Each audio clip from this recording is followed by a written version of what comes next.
We've got Jason Blaine on Pure Country. Good to see you. Good to see you too. How are you? How you been? I'm good. I don't know about you, but I still feel like I'm slowly catching up from the CCMA. Oh my gosh, me too. It took me about a full week before my voice totally recovered. Yeah. And see, like normally I'm pretty good. I just go to the things that I am, working at because everyone thinks that it's so fun and I get to party all weekend, but I can't do that because I will just totally wear my voice out. But we were out to like I think it was almost like 2 o'clock in the morning at the pecan after party. And I think that's what killed me. Oh yeah, and that's just it. I mean, even I was scheduled to be up late, as you know, because you were there to introduce everybody and host the night.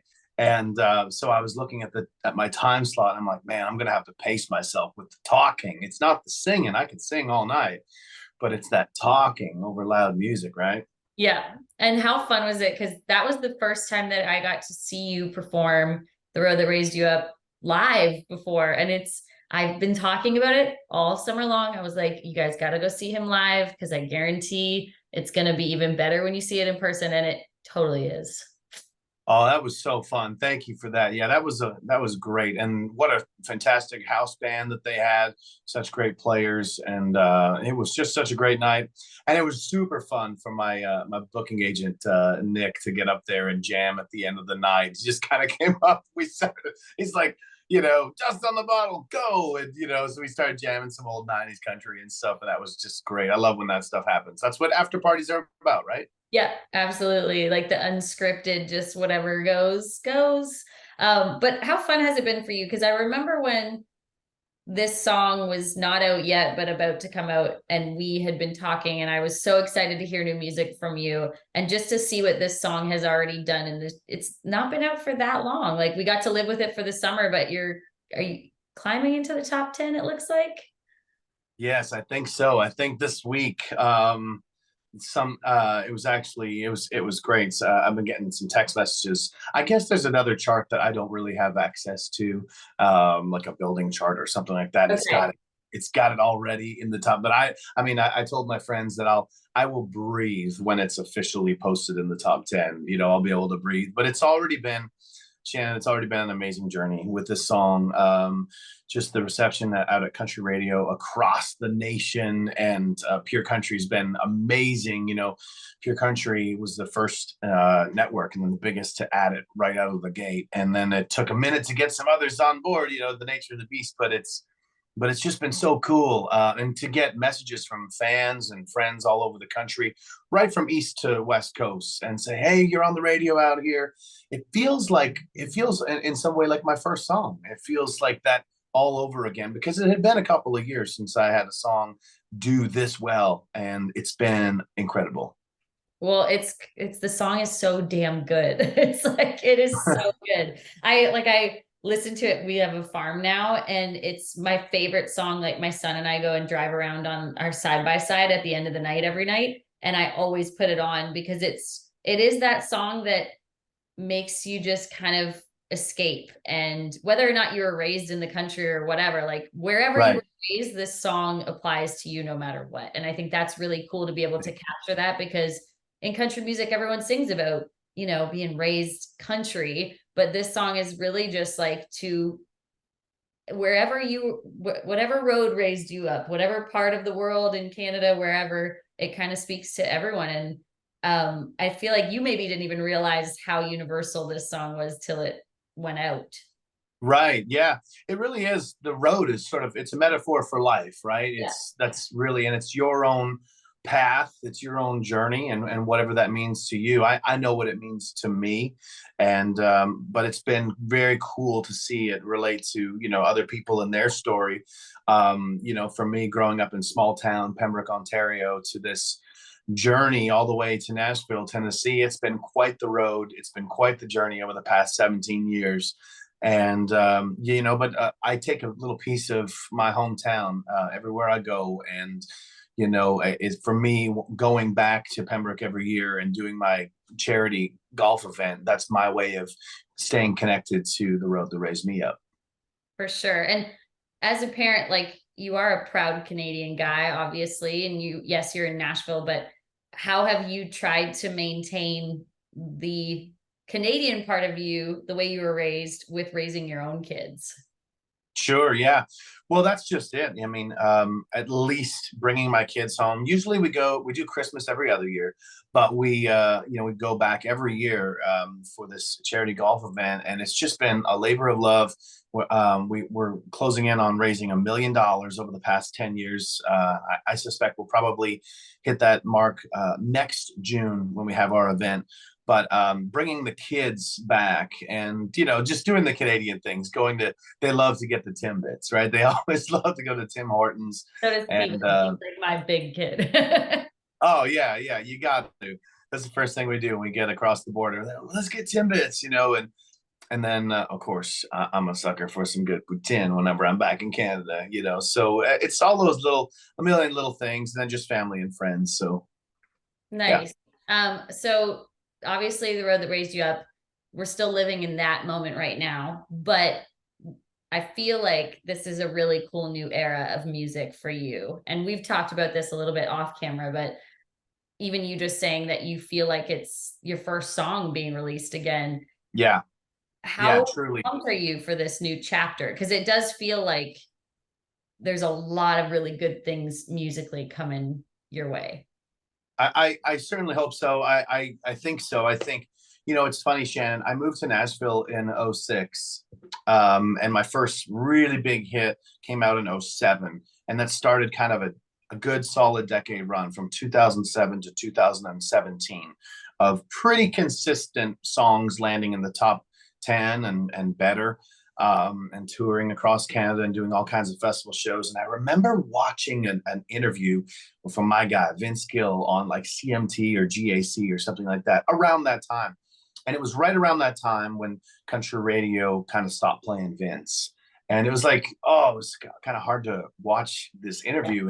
And he said that he felt like he had been shown the door, and that's the way it goes. He said, kids, someday, they even stopped playing Elvis.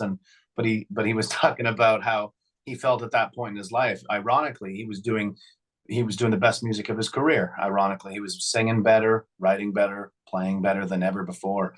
And you're sort of given a lot of opportunities whenever you're really young and starting out, even maybe before you're fully ready or prepared. You're not even doing your best work yet, and the world just opens up. Kind of a benefit of youth, I suppose. But that's the way I felt.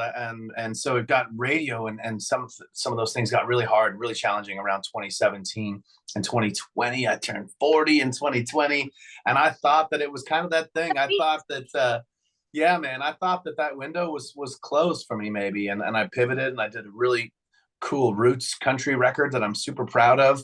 And you know what? It centered me. It was music. I just made some music that I loved, and it centered me somehow. And I thought, no, you know what? I love to play live. I got fire in my belly for this, and I want to do this. And I started writing on my own again, and I hadn't done that in a lot of years. And I had to find myself again.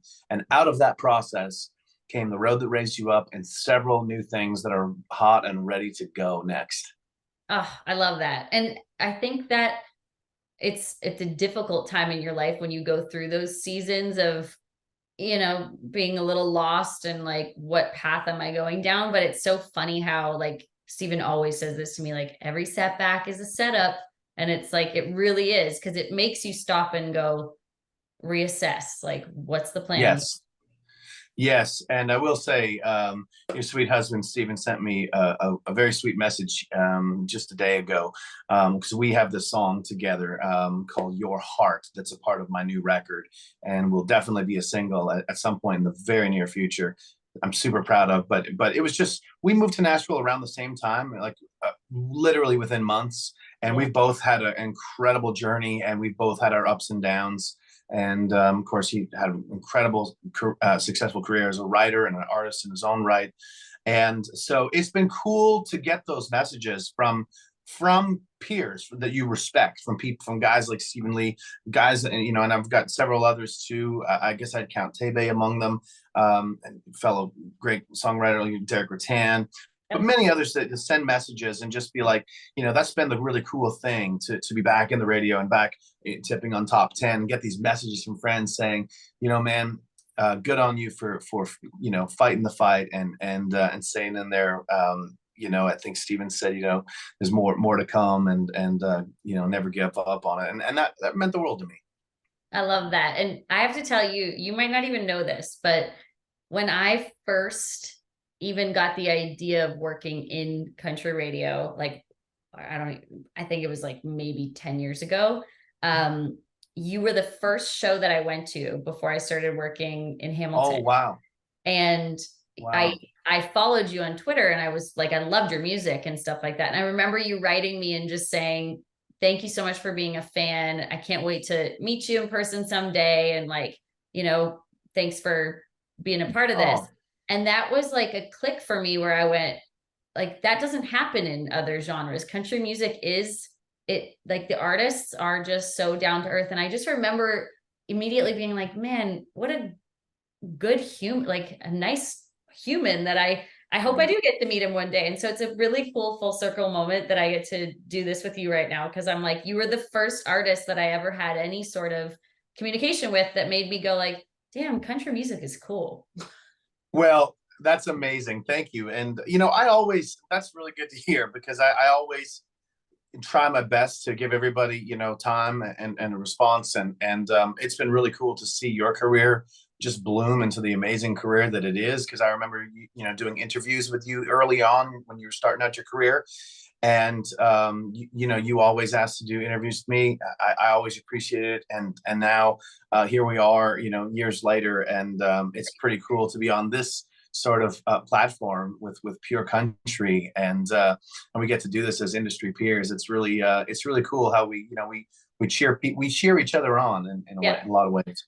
Yeah, and the country music world is so special for that. What is something, because I feel like you've gotten to do some really cool stuff in your career, but what is like, because I like to manifest in our show, and a lot of the times it comes to fruition. So I'm like, let's do it here. What is Okay.